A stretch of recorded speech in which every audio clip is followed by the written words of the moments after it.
Ellos están aquí ya desde algunos días atrás, han estado en la iglesia de Lince, de Los Olivos, en Chiclayo, y ahora están con nosotros. El martes también estarán con nosotros. Tenemos un tiempo de oración y ellos nos van a visitar. Y queremos que ustedes los conozcan. Antes van a compartirnos una canción, ¿no? Ya, muy bien. Entonces, Pastor Leo toca el órgano, el teclado, y su esposa Rosita va a cantar. Entonces yo le dejo con ellos. Gracias, Pastor. Hermanos, le damos gracias a Dios. Hemos acabado de tener la cena del Señor y hemos visto de que hemos compartido el cuerpo y la sangre, el vino que significa la sangre del Señor. ¿Cuántos creen que la sangre de Cristo tiene poder? Amén, gloria a Dios.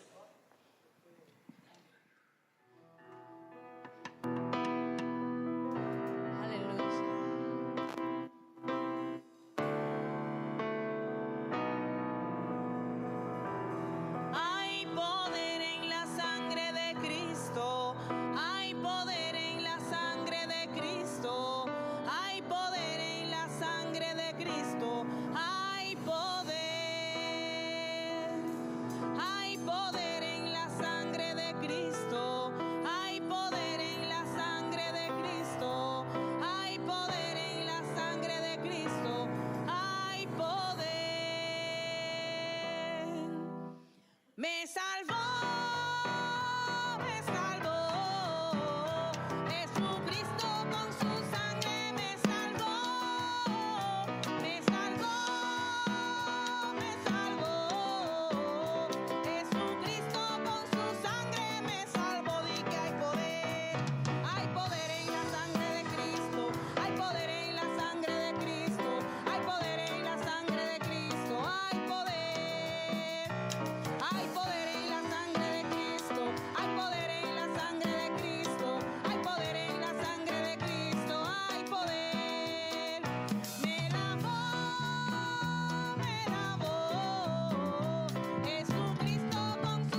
Muy bien, qué lindo. Así se canta en Cuba. Ahora el pastor Leo nos va a decir su nombre, su familia, todos los datos y un desafío. Amén, ok. Dios le bendiga, hermano. Así más o menos, así cantamos en Cuba. Como decía el pastor, ha sido un gozo ver Perú, segunda vez que venimos a Perú. Estuvimos en el 2011, en la inauguración de la iglesia del Lince. También le pusimos algo de cubano a aquello, ¿no? Entonces queríamos que transportarlo un poco allá hacia Cuba. Así es la forma de alabar. También adoramos a Dios. Las canciones que cantaron hoy nos las sabemos también allá. Pero es nuestra forma, ¿no? Me imagino que en África tocarán con tambores, no sé cómo será. Pero cada país tiene su cultura y Dios respeta eso siempre que sea en el cuadro de lo que es la palabra de Dios. Un saludo desde Cuba, de la iglesia, los hermanos. Si ustedes oran por Cuba, ¿cuántos oran por Cuba? A ver. Muy qué bien. Gracias por su apoyo, por la bendición que han estado apoyando en todos estos años. También Cuba ora por ustedes. Cuba le tiene mucho que agradecer al Perú, a cada iglesia que de una forma u otra está apoyando. Así que yo, en nombre de todos los pastores, hoy en Cuba somos 46 iglesias. A pesar del problema económico que hay en Cuba, la situación que hay, restricción sobre los cultos, les cuento un poquito más adelante. ¿Cuánto tiempo? Me dijo el pastor que tenemos aquí hasta las 3 de la tarde. Ya. Y entonces, a pesar de todo, tenemos 46 iglesias. La alianza en Cuba comenzó en el año 95. Tenemos más, ahorita ya vamos para 19 años. Y le damos gracias a Dios por todo su amor y bondad que ha estado en todos estos años. Le contamos solamente para que sigan orando y ver la realidad de Cuba. En Cuba tenemos 46 iglesias. Amén. Las iglesias en Cuba son casas culto. ¿Qué le explico? En el año 90 hubo una crisis económica muy grande en Cuba, donde la URSS se separa de Cuba. Ha oído aumentar el año 90, el campo socialista, Gorbachov, ¿se acuerdan? Ha oído aumentar. Y Cuba era un país que era muy apoyado por Rusia. Al salirse de la URSS de Cuba, vino una crisis económica. Todos los pastores se reúnen y van a ver al presidente Fidel Castro para pedirle que nos den locales. En el año 93 se reúnen todos los pastores y cuando van allí dice que no hay locales, claro, a causa de la crisis económica. Pero él dijo una palabra que hasta hoy nos ha ayudado y vemos en la Biblia que las iglesias eran en las casas. Él dijo, si los pastores quieren iglesias, que hagan su iglesia en las casas. Y el pastor ha ido, ya sabe. Y la iglesia ya de todos los pastores, más del 90% es de los pastores. Si usted un día va a ir a Cuba, ¿cuánto le gustaría ir a Cuba un día? Y tira fotos, Rosy, pues tira fotos. Ya, esperamos allá. Ok, están invitados. Después, pastor, si quiere, le da dirección. Usted toca la puerta de mi casa y está tocando la iglesia. Así que vamos a la casa del pastor o a la iglesia, es la misma dirección. Así que, y allá estamos hace más de 18 años. Y le contaba ahorita, tenemos 46 iglesias. Le estoy retando para que usted siga orando y siga adelante. Y de las 46 iglesias, ¿sabe cuántas tienen permiso? Ni una sola. No tenemos permiso de culto. ¿Cómo Dios lo hace? Solamente un milagro. La alianza, hoy en día, llevamos 18 años, no hay ley de culto en Cuba y Dios nos ha guardado. Yo creo que en parte en su soberanía y en parte a sus oraciones, hermano. Gracias por todo su apoyo, por todos los que apoyan de una forma u otra nuestra nación. A pesar de la crisis económica que hay en Cuba, el cubano no se ha detenido. Créame que si en el mundo no conozco otros países, solamente he viajado al Perú y he viajado a Estados Unidos el año pasado. Pero en el mundo, si hay una persona o un ser humano que podría estar amargado o resentido con Dios, sería el cubano. Sin embargo, los cubanos allá hemos tomado esto como una prueba de Dios y hemos seguido adelante. Así que le estoy animando. Si nosotros, con la económica que hay allá, falta de economía que hay en Cuba, hemos hecho 46 iglesias, usted no se pare, hermano. Yo he visto esta nación. Compare el Perú, el Cuba de hoy en día, con el Perú de hace alrededor de 30 años, podría ser, 40 años atrás, ¿no?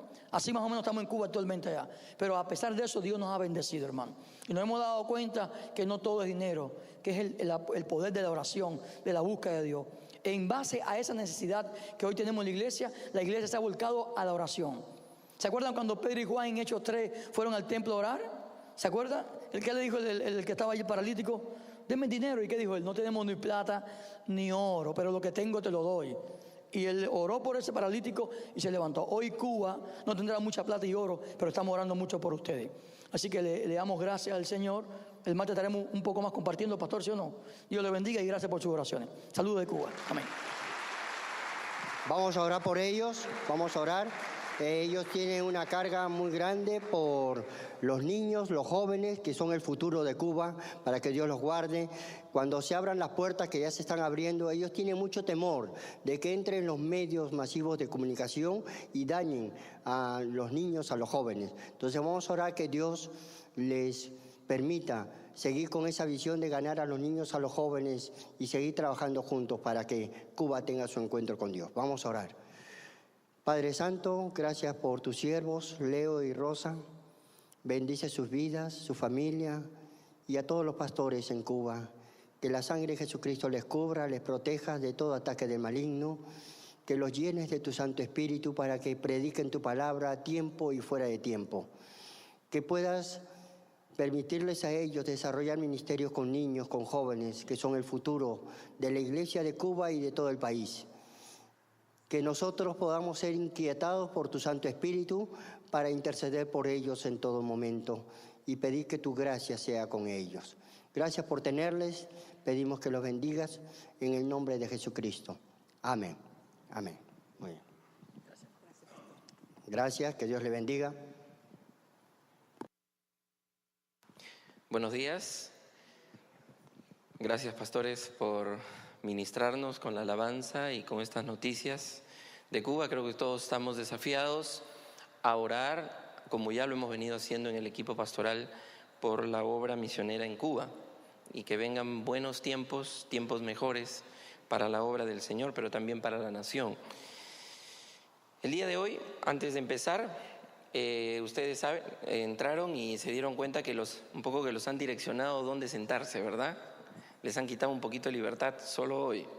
Y eso es porque el día de hoy empezamos otra vez, retomamos nuestros estudios de la historia, ¿sí? Hoy en nuestra primera prédica sobre el primer tema, y en la semana las células van a tratar sobre esto. Ahora, hemos querido darle, además de un énfasis acerca de este inicio de la historia, también un énfasis zonificado.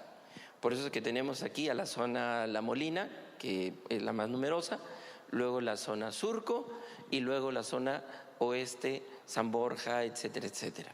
Entonces, ¿para qué? Para irnos identificando y que el Señor nos permita, porque si bien es cierto, les contamos a los pastores cubanos, probablemente la economía esté mejor acá, pero sí tenemos un terrible problema.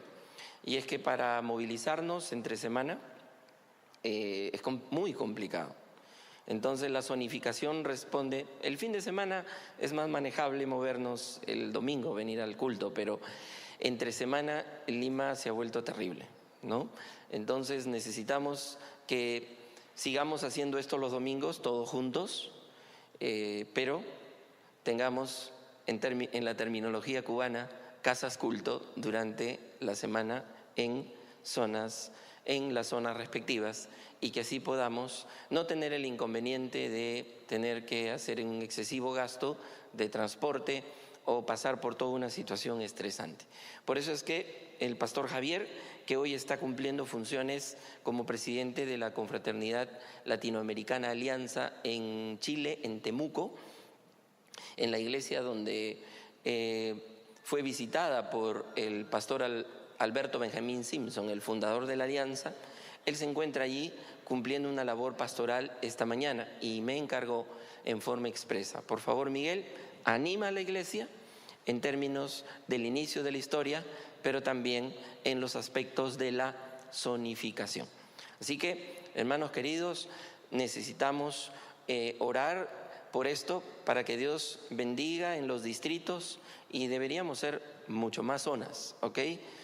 Donde la palabra del Señor se predique. También quiero darles un pequeño y corto anuncio, pero es una alegría para no solo JE, que es el Ministerio de los Adolescentes, sino para toda la iglesia y por supuesto para la familia Tejada.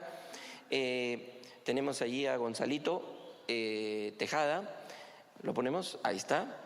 Entre el 10 y 13 de julio, Gonzalo Tejada participó en el campeonato abierto y en el top 10 en el campeonato mundial y obtuvo una medalla, 2 medallas de plata. Ahí me están corrigiendo. 2 medallas de plata y una de bronce. Ajá, me pusiste una. Entonces, muy bien. 2 medallas de plata y 1 de bronce. Y en el campeonato nacional, el 31 de agosto, en la categoría cinturón negro, ha obtenido medalla de plata y ahora ha clasificado al campeonato panamericano, que se va a llevar a cabo en la primera semana de octubre. Así que sus oraciones para que vuelva entero de todas estas, de todos estos encuentros. Así que, Gonzalito, ponte de pie, un aplauso por favor.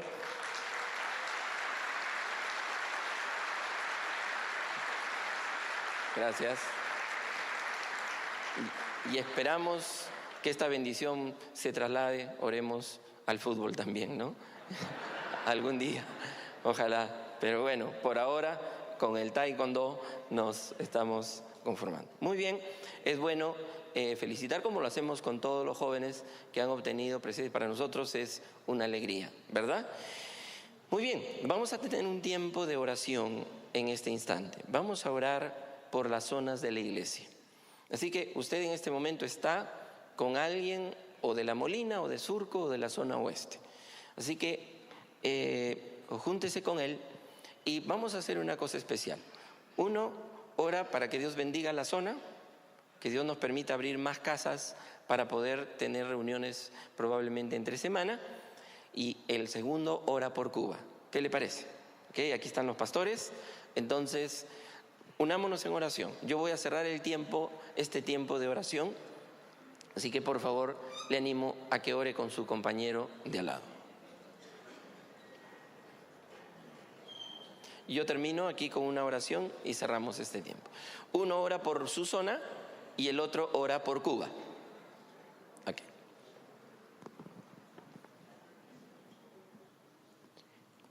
Señor, te damos a ti la honra y la gloria.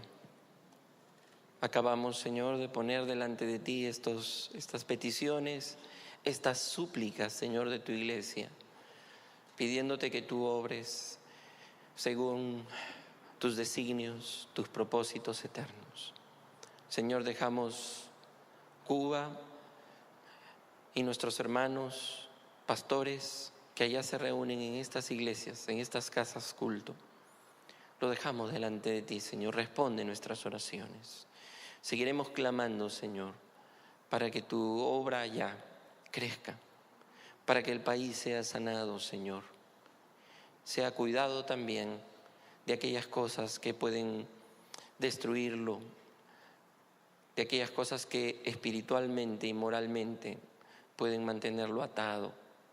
Señor, te pedimos que rompas esos grilletes, Señor, de esclavitud espiritual y de cualquier otra forma, Señor, de sometimiento que no esté de acuerdo a tu santa voluntad. Te lo pedimos de todo corazón. Por nosotros aquí en Lima pedimos, Señor, que bendigas tu obra en las zonas, en estas 3 zonas donde nos encontramos, Señor, y que también nuestros hogares, Señor, sean lugares donde se te glorifique.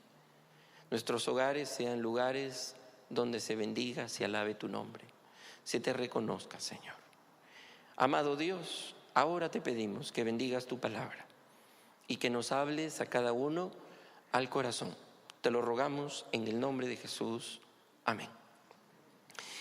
Abramos las Biblias en Mateo capítulo 16. Hoy me corresponde abrir este primer tema titulado Jesús, el Hijo de Dios. Jesús, el Hijo de Dios. Sobre esto solamente vamos a hacer la introducción, puesto que ustedes en sus células van a desbrozar mejor el texto, van a entrar en el detalle y en un esfuerzo participativo, donde crecemos y en el conocimiento de la palabra. Mateo capítulo 16, voy a leer del versículo 13 al 17. Dice así: Viniendo Jesús a la región de Cesarea de Filipo, preguntó a sus discípulos diciendo: ¿Quién dicen los hombres que es el Hijo del Hombre? Ellos dijeron: unos, Juan el Bautista, otros, Elías, y otros, Jeremías, o alguno de los profetas. Él les dijo: ¿y vosotros quién decís que soy yo?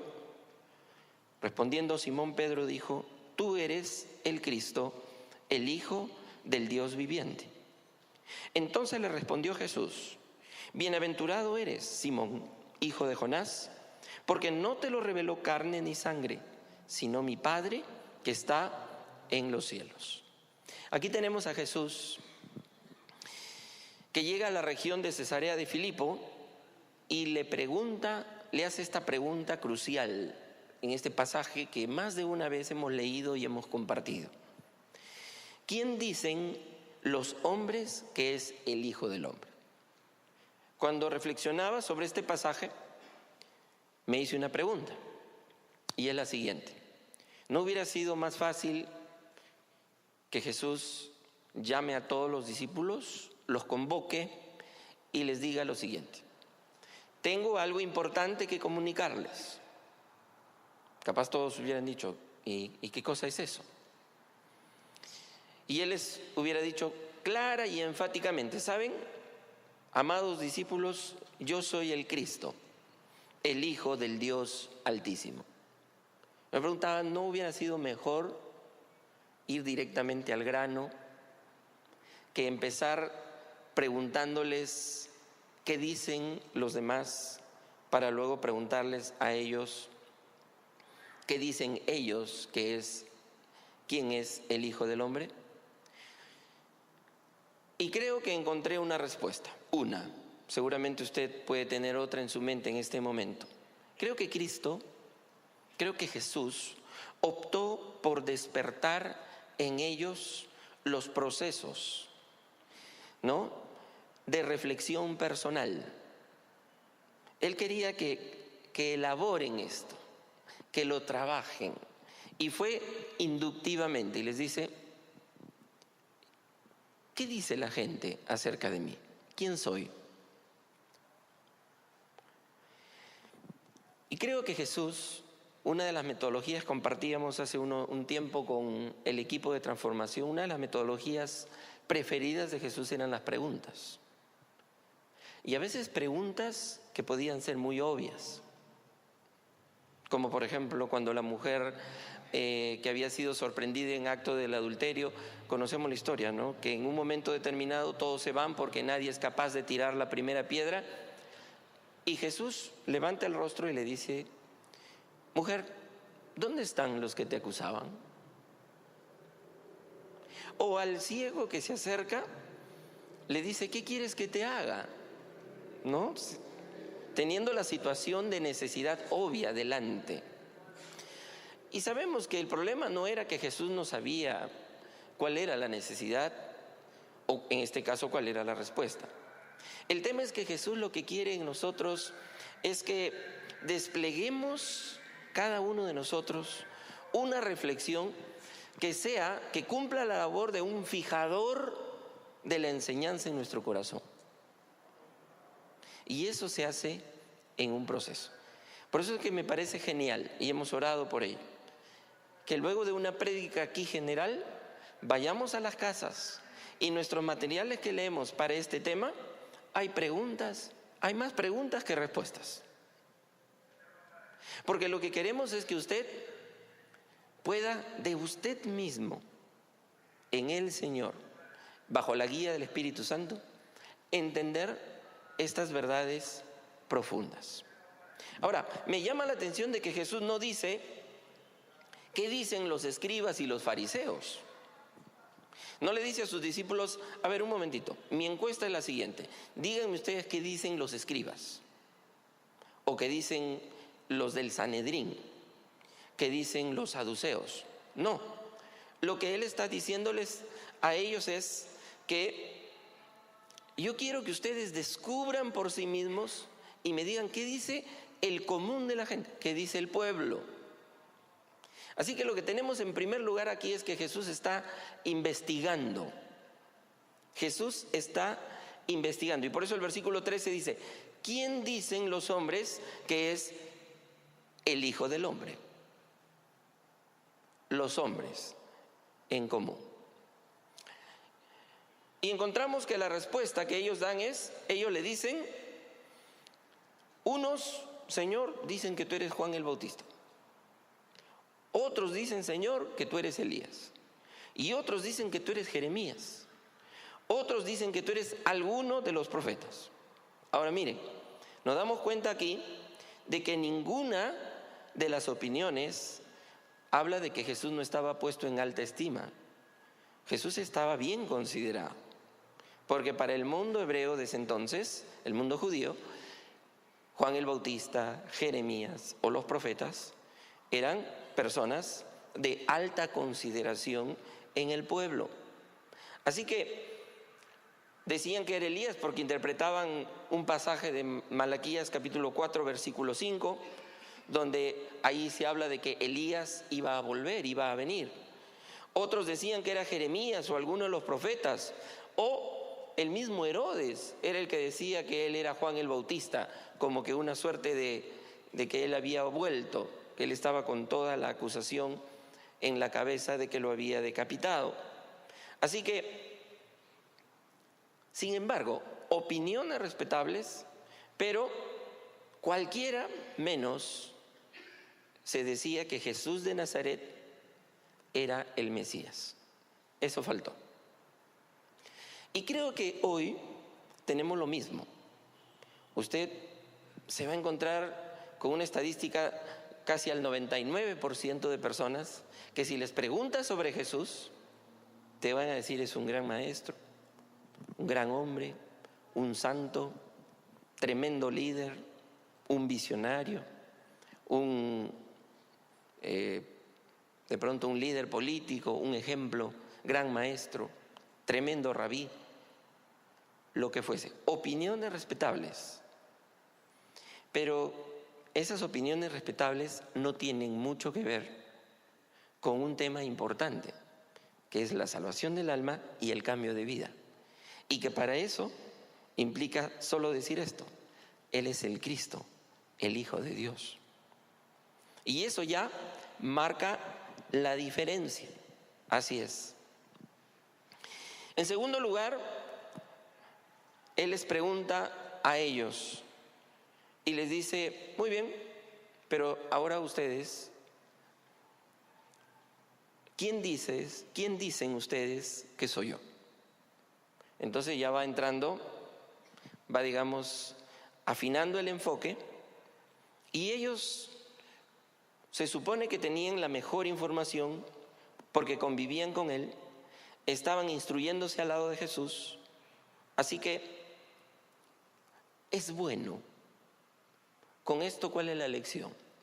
Es bueno que nos hagamos esta pregunta, porque también somos discípulos de Jesús. Y ya, en este momento, creo que ya estamos listos para hacernos la pregunta personal. ¿Quién digo yo que es Jesús? ¿Quién digo yo? ¿Quién es el Hijo del Hombre para mí? Y no es una pregunta que está de más. Hay que hacerse esa pregunta. Si Jesús la hizo a sus discípulos, que estaban con Él, que andaban con Él, que convivían con Él, que tenían una relación con Él, eso nos deja claro que nosotros, de cuando en cuando, tenemos que volver a esa pregunta elemental. ¿Quién es Cristo para mí? Y eso nos va a llevar a profundas reflexiones. Porque quizás inicialmente vamos a dar respuestas conceptuales, respuestas teóricas. Por ahí sí ya hemos estudiado algo de teología. Pero la pregunta está tocando, la médula de la pregunta no tiene que ver con una respuesta como quien responde a la pregunta del millón, sino es una pregunta que tiene que ver con una confrontación personal. Así que los apóstoles mismos, creo, probablemente, se hallaron en problemas. Porque imagínate que Jesús se me presente a mí y me diga, ¿quién dices tú que soy yo? ¿Qué tal pregunta, no? Pongámonos por favor en la escena, en el lugar de los discípulos. Ante esa pregunta deben haberse quedado,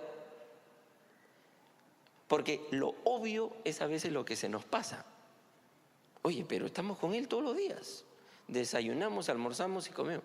Transformación es 4 días. No, esto era 3 años. No 2 días, no 4 días. 3 años con Jesús. Viajando, comiendo, durmiendo, etcétera. Escuchándolo. Y Él les viene con una pregunta. Y hoy viene a mí y a ti con esa pregunta. Muy bien, Miguel, ¿quién soy para ti? Oye, pero yo soy pastor. Un ratito, vete. Pon eso a un lado. ¿Quién soy para ti? Vengo al culto, sirvo, doy mi diezmo. ¿Quién soy para ti? Ese es el tema, ese es el punto. Así que Él no es un Dios de supermercado, algo bonito que se usa solamente cuando hay necesidad. Es una relación de la que estamos hablando. ¿Quién es Cristo para mí? ¿Quién digo yo que es el Señor? ¿Cómo lo confirmo? Con mi conducta. El estado espiritual de una persona depende de sus convicciones acerca de la persona y la obra de Cristo. El estado espiritual de una persona depende de sus convicciones, de las convicciones que tenga acerca de la persona y obra de Cristo. En tercer lugar, quería responder a la pregunta: ¿qué conceptos se tiene hoy? Y me di cuenta que para responder esta pregunta nos podríamos pasar mucho tiempo. Solamente voy a presentar las clásicas que quizás usted conoce. Porque también creo que así como la pregunta tiene que ser personal para nosotros, y a través de este pasaje de Mateo 16, 13, tenemos que aprender que de cuando en cuando yo me tengo que preguntar quién es Cristo para mí, también está lo otro. Que de cuando en cuando nos tenemos que preguntar personalmente y como iglesia, en mi época, en mi contexto, ¿cuáles son los conceptos que se tiene de Cristo? Yo debo saber. En esta época no dicen Elías o Juan el Bautista o Jeremías. Hay otros conceptos, igual de honorables, opiniones respetables, pero hay otros conceptos. Y nosotros no podemos circunscribirnos a nuestro concepto, sino que tenemos que mirar qué es lo que está creyendo o asumiendo la gente acerca de Cristo. Hoy, siglo XXI. Así que solamente voy a mencionar los que ya usted conoce, pero luego haremos una lista larga. Primero, por ejemplo, mucha gente todavía se ha quedado, porque lo clásico es lo que está metido en el imaginario popular, ¿verdad?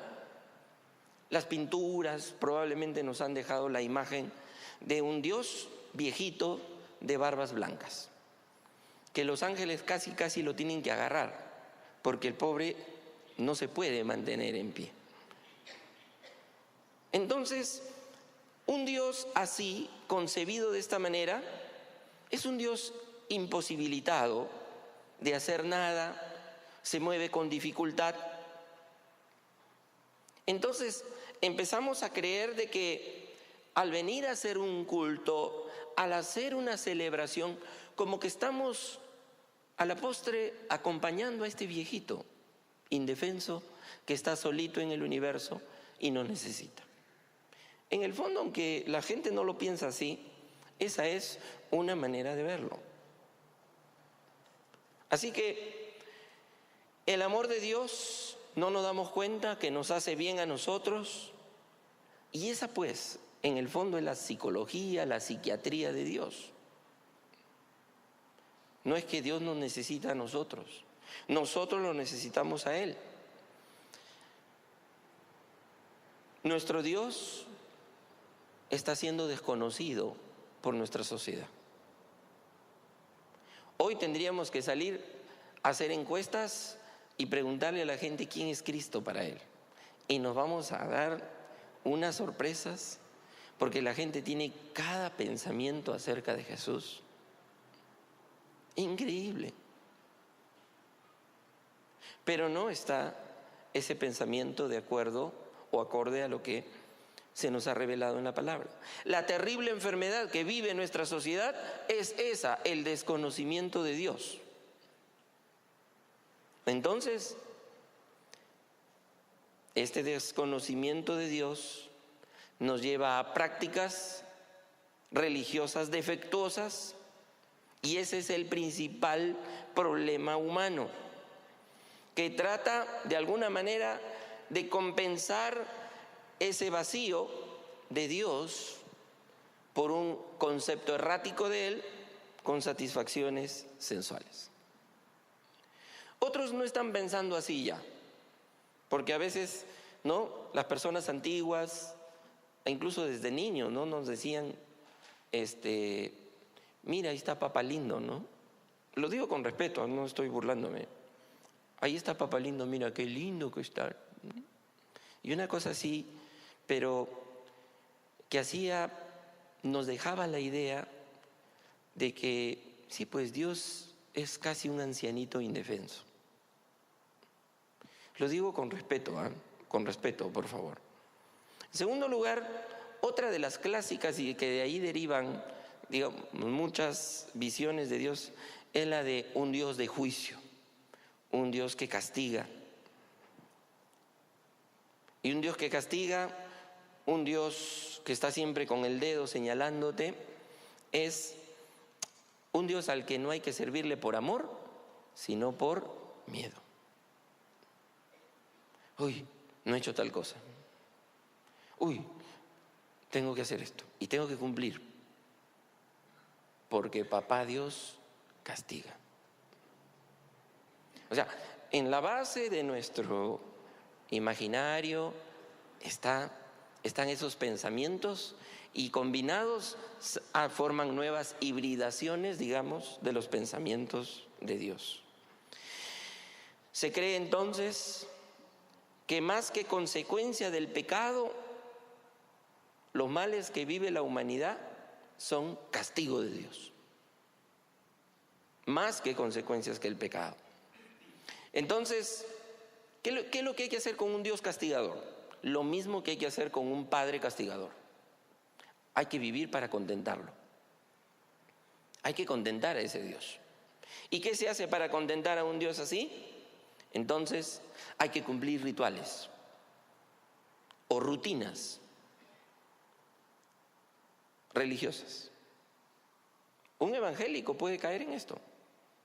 Tengo que hacer esto, porque tengo que contentar a Dios, si no Dios inmediatamente nos está señalando.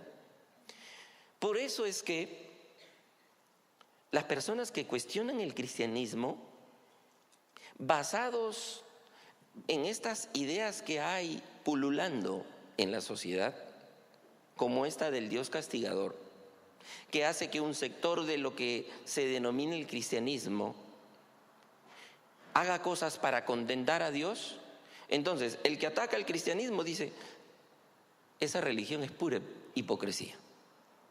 ¿Por qué? Porque se dan cuenta que estos llamados cristianos viven una vida de una manera, pero después hacen algunas cosas para contentar a Dios. Entonces, no hay que hacer un análisis tan riguroso para llegar a la conclusión de que ese tipo de religión realmente, al final de cuentas, deviene en hipocresía. Porque mira, este es un religioso, va y hace esto para Dios. Pero si es político, es corrupto. Si es empresario, comete errores, evade impuestos, explota. Si es esposo, contenta a Dios, pero engaña a su esposa. ¿Qué sé yo? Entonces, Un cristianismo así no resiste el menor análisis. Inmediatamente podemos decir, si eso es cristianismo, nadie quiere un cristianismo así. Pero en el fondo, eso viene por una perspectiva de un Dios que te acusa, que solo hay que contentarlo con rituales. Por eso, si bien es cierto, el día domingo es el día en que más facilidad tenemos para podernos movilizar y venirnos a la iglesia y estar en un culto, no se vaya a convertir, hermano querido, tu asistencia esporádica a la iglesia o mecánica o cíclica a la iglesia en una suerte de cuando salgas por la puerta hoy digas, bueno, ya Dios debe haberse contentado. Ojo, ya fue el culto, ¿eh? Como a veces algunos jóvenes, ¿no?, que por insistencia de los padres vienen y los jóvenes después le enrostran eso a sus padres y le dicen, oye, pero ¿qué más quieres? Encima estoy yendo al culto todos los domingos, ¿no?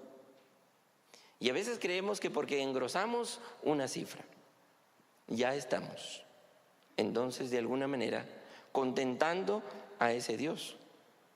En una oportunidad les mencioné que hice un análisis de 3, y rápidamente lo voy a hacer, de 3 ideas aquí en Perú, para no irnos a otros países, de la literatura peruana.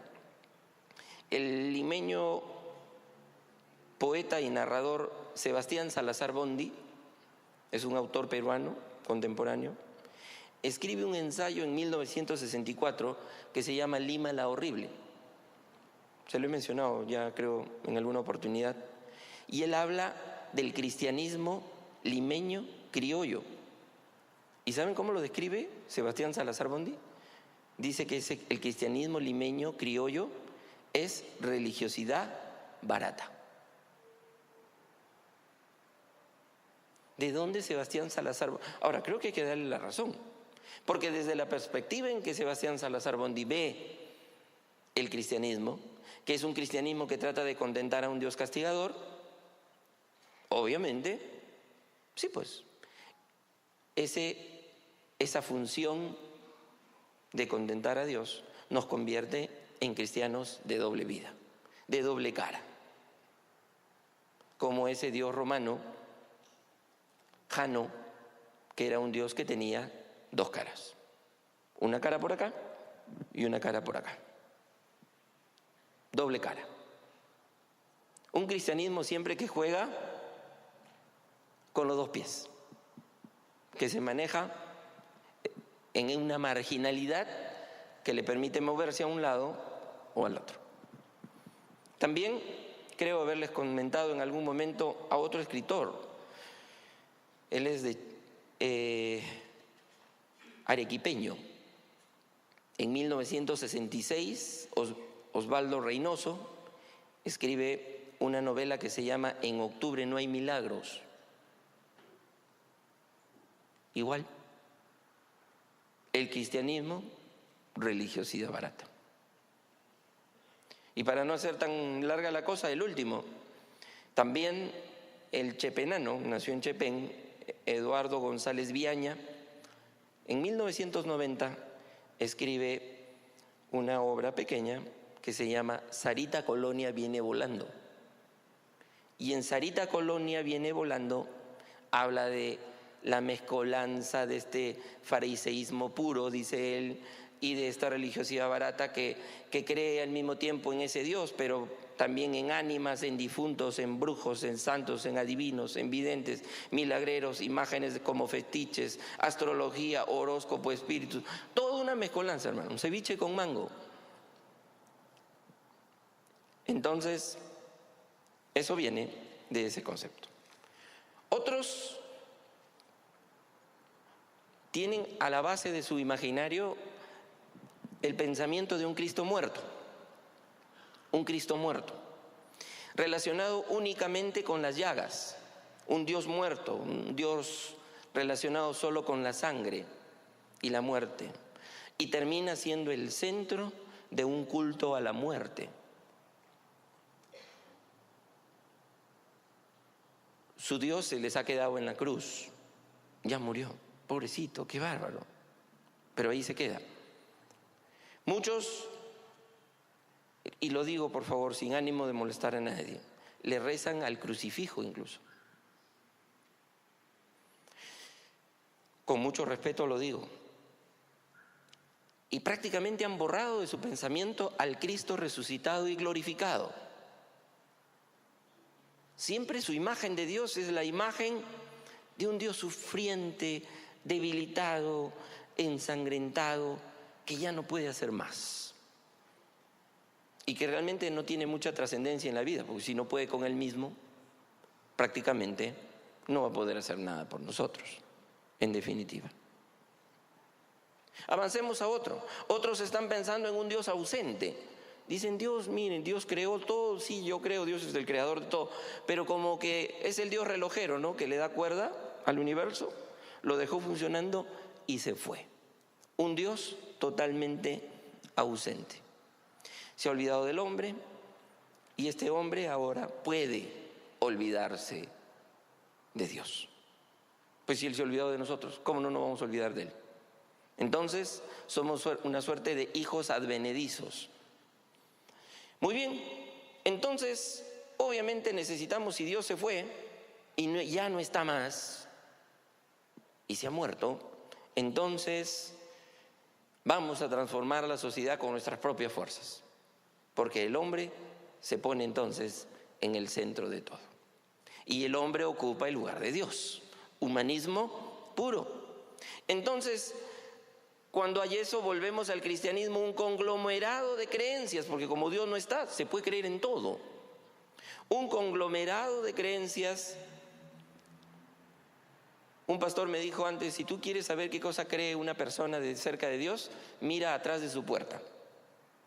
Y verdad, pues, no sé si pasa, usted ha visto esto, pero en provincia, cuando me ha tocado, he sido 6 años pastor en alguna provincia de Perú, y soy de provincia. A veces iba yo a una casa donde me abrían la puerta, uno entraba, pero cuando la puerta se cerraba, uno veía, yo he llegado a ver así, incluso de un familiar, una foto de Sarita Colonia, una herradura, una sábila, ¿no? Una plantita ahí que no sé qué significa, un crucifijo grande y no sé qué otras cosas más. Todo detrás de o sea, como para asegurarnos, ¿no? No se nos vaya a pasar algo. Mejor, hasta el Dios no conocido lo han colgado ahí. Entonces, si tú quieres saber, bueno, eso más pasa en provincia, creo, pero probablemente, no sé si alguien ha visto eso acá también. ¿Quieres saber en quién creen? Mira atrás de su puerta. Ahí está, como se dice, el closet de las creencias, ¿no? Increíble, pero así es. Y otros, finalmente, no han convertido este Dios en una exterioridad que equivale a fetichismo y que igual hace un divorcio entre las prácticas religiosas y la vida de los religiosos, porque siempre hay esa dicotomía. Finalmente hay los que creen que Dios ha venido a transformar las estructuras, o en todo caso como los que creen en el Dios de la conquista, que fue un Dios opio del pueblo, como lo decía Marx, y un adormecedor de las conciencias. Sí, pues ahí está Dios, para que tú no salgas de tu propia explotación.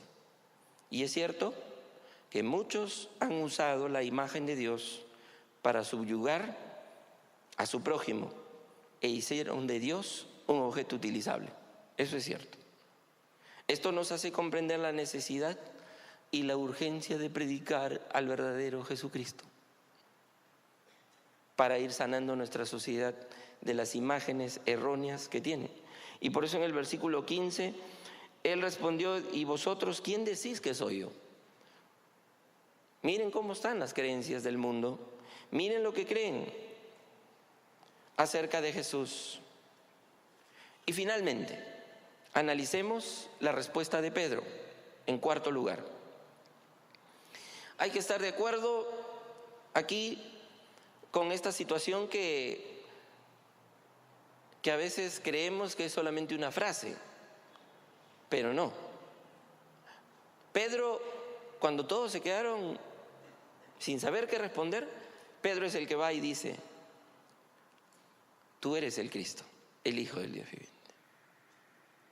Los demás se habrán quedado, ahora lo manda a volar seguro de nuevo, porque este Pedro cometió varios errores por impulsivo, pero esta vez sí dio en el blanco. Y Pedro toma esta palabra, quizá por su temperamento impulsivo, y le dice: tú eres el Cristo. Tú eres el Cristo. La gente te llama profeta, pero tú eres el Mesías. Jesús se había llamado a sí mismo el Hijo del Hombre. Él no se había llamado otra cosa. Pero Pedro lo llama el Hijo de Dios. Y entonces tenemos ahí en ese mismo análisis, pero en el versículo 17, que dice: entonces respondió Jesús: bienaventurado eres Simón, hijo de Jonás, porque no te lo reveló carne ni sangre, sino mi Padre que está en los cielos. Bienaventurado eres Simón, hijo de Jonás. ¿Qué me dice esto? Pedro había nombrado al Padre de Cristo, porque le dice Hijo de Dios. Ahora es Cristo quien menciona al Padre de Pedro y le dice: muy bien, Pedro, tú sabes que yo soy hijo de Dios, como yo sé que tú eres hijo de Jonás. Así de práctico y de didáctico el Señor.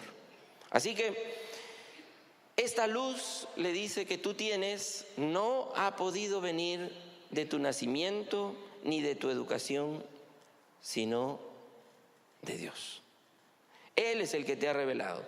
Y por eso es que Pablo, cuando escribe a los Efesios, en el capítulo 2, versículo 8, dice que la fe es un don de Dios. No es producto del estudio. No es producto de venir a rituales. La fe es un don que viene de Dios. Y lo que le dice Jesús a Pedro es: Pedro, esto es un don de Dios. Esto es un regalo de Dios. Lo que tú has dicho no es producto de tu inteligencia.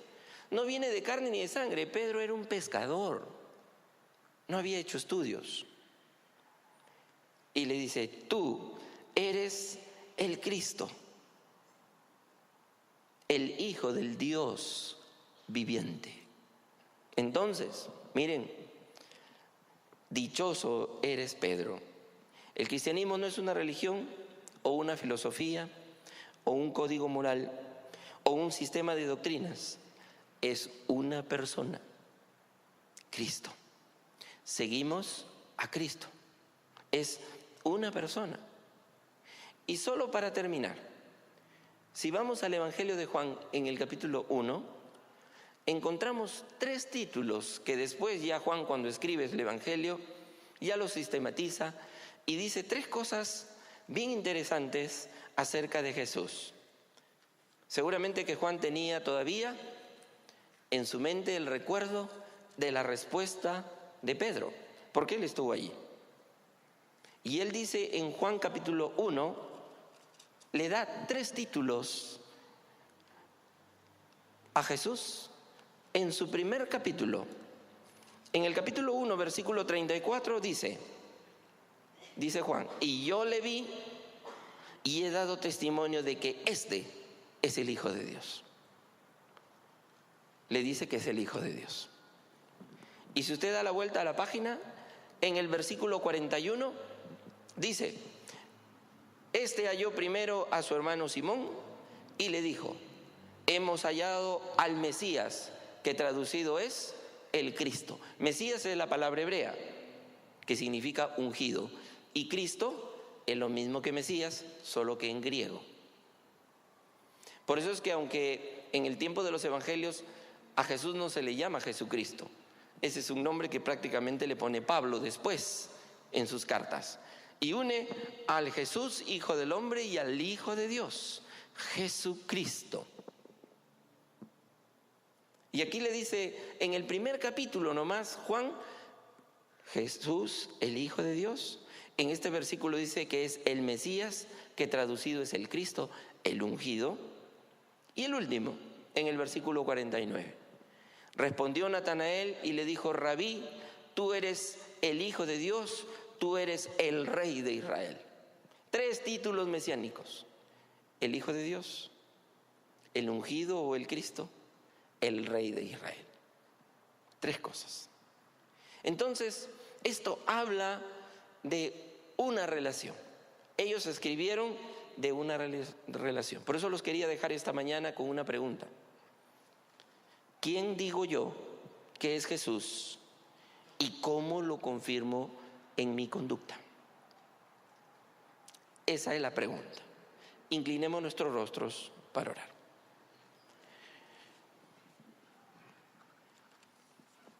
Señor, gracias porque a través de esta experiencia con tus discípulos nos enseñas, nos hablas al corazón. Permítenos, Señor, ir a casa con este pensamiento, con esta pregunta. También preguntarnos, Señor, qué están pensando en casa acerca de Jesús. ¿Qué piensan mis hijos acerca de Jesús? Mi esposo, mi esposa. ¿Qué piensan mis compañeros de trabajo, de estudios, mis vecinos? ¿Quién es Jesús? Señor, gracias por darme esta tarea. Permíteme empezar por mí para poder anunciarte como el Hijo de Dios, como el Cristo, como el Rey del Israel espiritual. Oramos así en el nombre del Padre, del Hijo y del Espíritu Santo. Amén. Que Dios les bendiga.